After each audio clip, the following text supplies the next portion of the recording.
I think you should retire whilst you can. Reason being is there's a friend called Mike. I called a friend, but you're about to find out what happened to Mike. Mike worked extremely hard because he had a family to take care of. He had bills, electricity bills, expenses like water, for the house, of course, food, you name it, a lovely family. And whilst Mike was working, just like you are home, if you have a family or not, you're thinking, I need to take care of my family, because you've eventually realized after crossing like 30-ish, you've realized nobody's coming to save you. And this is the reason as to why you need to retire early. Mike was working away. He was finally able to save up for a mortgage, saved up, down payment, got a house, the whole lot, the crazy grind, as we know.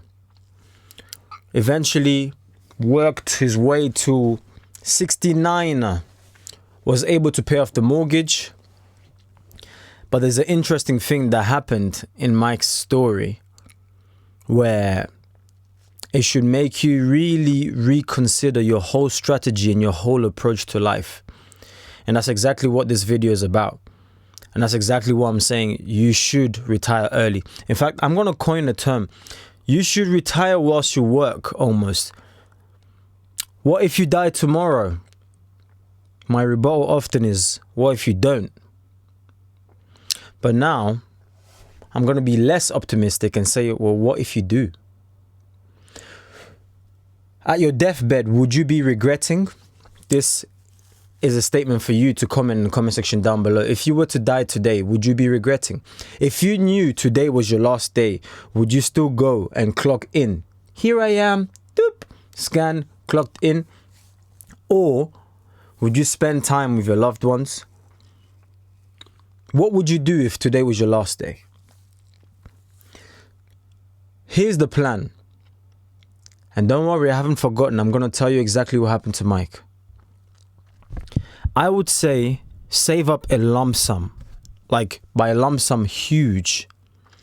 Huge, because that's what Mike done.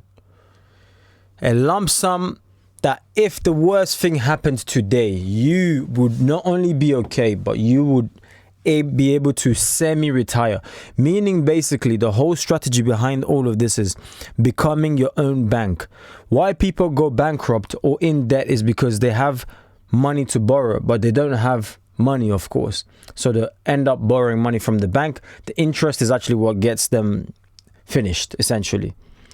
But what if, I want to inspire upon you, what if you were able to become your own bank? What if you was able to build a bank for yourself, aka a huge amount of savings? What if just for 3 years, for 2 years, you were diligent enough with your finances, you were dedicated enough to say, enough's enough.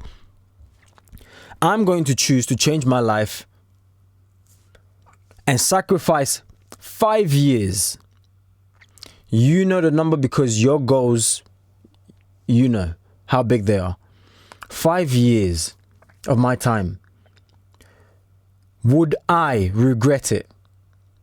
I'm here to tell you, ladies and gentlemen, if you sacrifice 5 years all of your life, you won't regret it. Why? Because the future you will thank you. Not might, it will thank you. Because tomorrow is going to happen anyways. In fact, time is the most ruthless, savage individual who's ever existed. Every single time you waste time, time is running away and ticking from you. Every single time you sleep, time is not sleeping. Every single time you're lazy, time is not lazy. In fact, it's the most hardest working opponent. It's with you when you use it. But when you don't use it, it's truly against you. For myself involved, time is ticking. Now the question is, what are you doing with your time? I'm going to retire. Yeah, but what are you doing today that will enable you to retire tomorrow? Mike suffered the exact same thing. He done all of this. He saved up a bunch. Oh, goodness me, man. It's truly sad because this is reality. The family were there. He was able to support them, put some of them through school. Wife, will be asking for X, Y, and Z. You got it for them. As a man, you feel like, you're the provider. We know what's going on today, society. I want a breadwinner. I want a guy who's this, chivalry. He's tall. He's 6 foot. He is 6-pack, 6 figures. He can't earn less than me. That is literally a no-no.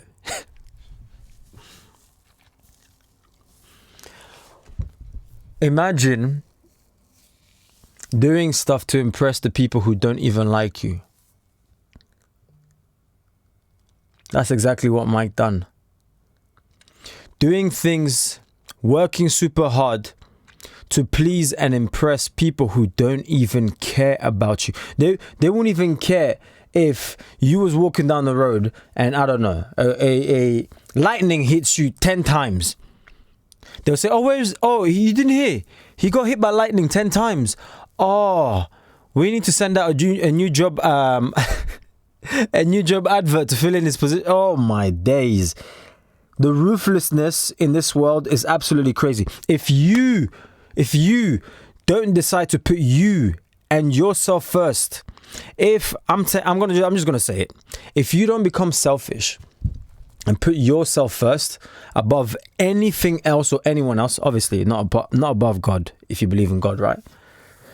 But above anything else, because last time I checked, in order for you to be strong enough to pull someone over a cliff, you need to make sure and be diligent enough that you've got the muscle mass, because if not, they will pull you down with them and you will fall to your death. In fact, it will be the worst thing, because instead of one person dying, there will be 2 people dying.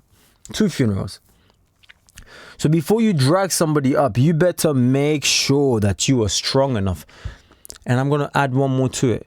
When you've realized that you're strong enough to drag somebody over the cliff and whatnot and save their life, you better make sure that they'll do the same for you. Because some people, in order to have the tallest tower, they'll rather break yours and then let their midget tower be the tallest. They'll rather destroy your one and then so that they can have the tallest tower, instead of the mindset of, no, he's got the tallest tower, I'm going to build a better one. From the ashes I will rise. I'm going to build like the biggest tower that's ever existed. No. I'm breaking down Timmy's and then I'm the tallest tower that's ever existed. You see the mindset? Mike, Mike. You're gonna find out what happened to Mike. Recently on social media, I saw somebody said, this is real by the way, on a podcast, right? Said, okay, I lent you $200. You go and buy, let's say you, my friend, watching me right now, I lend you $200. You go and buy a lottery ticket and you win $200 million from the $200 that I lent you. How much would you give me? In fact, you guys let me know in the comment section down below. You had no money, you was broke. I lent you $200.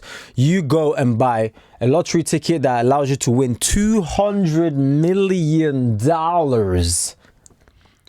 How much would you give me? Let me know in the comment section down below. Watch it there, like this video, because it takes a ton of effort making these videos, especially unscripted and coming from here. None of these flashy stuff going on. Oh, I'm a YouTuber. Let me boom, retention. No, we're keeping it honest. How much would you give me? The other host responded, you're my friend. Oh, in fact, I forgot to add that part. It said, a friend. So you're my friend. I give you $200 and then you win 200. How much would you give me? The other host was like, oh, I'll give you 100 mil easily, half of that, because if had I not have received the $200 from you, I wouldn't even be in a situation to win $200. The other host, who's a snake, decided to say, I'll give you $200. The initial investment that you gave me. Wow. You know, the other host almost had tears in his eyes and said, bro, you're about to make me mad right now. You're telling me you wouldn't even give me 1 million, not even 10 million. In the comment section, a bunch of people were saying, you need to leave that friend. That is not a friend. That is the level of greed. 1 million out of your 200 million will not even affect you. You're telling me you give me 200 back. $200. What a snake. Take that example. That's exactly what the world will do to you. You do kindness out of your own heart. You do something good to someone. Guess how they're going to repay you? You don't even want to know. In fact, a lot of people, I'm talking to you right now. You've probably been through it. Your heart, if they pulled it out, there'll be a bunch of scars from people you never expected will leave a wound in your heart. Now the question is, what are you waiting for? The question is, are you waiting for someone to say, go, start living your life? The question is, are you waiting for your work or 9 to 5 to then fire you so that you could then wake up and take the decision on starting that business that you've always wanted to start? Like, brother, sister, if you're watching, I'm sick and tired of being sick and tired, and sometimes you need to become sick and tired in order for you to truly become sick and tired. In fact, sometimes you need to be able to stand up within yourself and say enough is enough. Just like don't worry, we're going to get back to Mike. And I'm going to tell you how it ended for Mike and his family. Just like the story of the dog who was crying. Someone's walking by, hey, mate, your dog's crying. The owner was like, yeah, I know. Okay, that's a bit strange. He's crying, like he's in pain. The owner's like, yeah, I know. Why is he crying? Why is he crying? The owner is like, because he sat on a nail. What the heck? He sat on a nail, so why doesn't he get up then? The owner is like, well, because it doesn't hurt bad enough. Because if it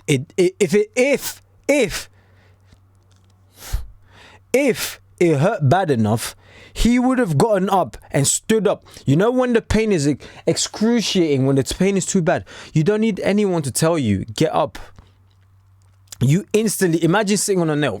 Ow! You know, like Tom and Jerry. Ow! If you've ever watched Tom and Jerry, you know exactly the reference I'm talking about.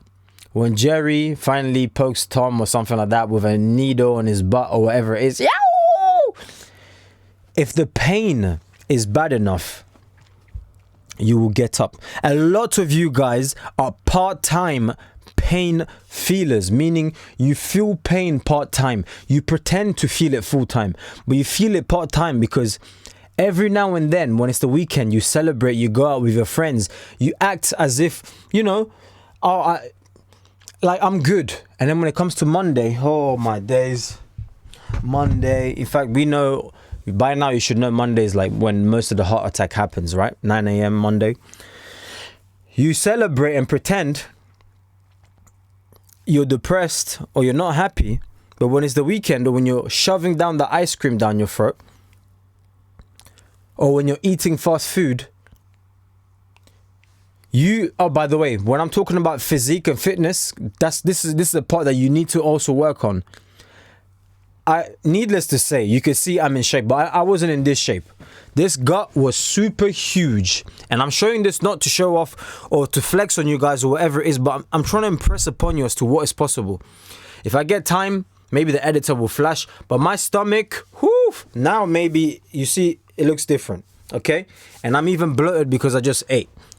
But I had a gut out here. No, I am not joking. I don't only have pictures, but I've got videos. Okay? If you guys want me to make a separate video, just comment Ronnie MP. Please drop that video. I need the motivation right now. And I'll do it for you guys. Pay attention because all of this ties in. Mike was doing everything right. Including, you know, trying to keep fit here and then. The odd packet of crisps, chocolate, you know, you got to enjoy yourself, live life. Can't wait for my retirement. Just like you, working towards your retirement. Hopefully, maybe I might have a family one day, kids, you know, provider, Mr. Provider. Don't forget to take care of your mental health. A lot of people currently are providing right now, but how about the ones who are laying on the grave because they jumped off a high place? If you know what I'm talking about.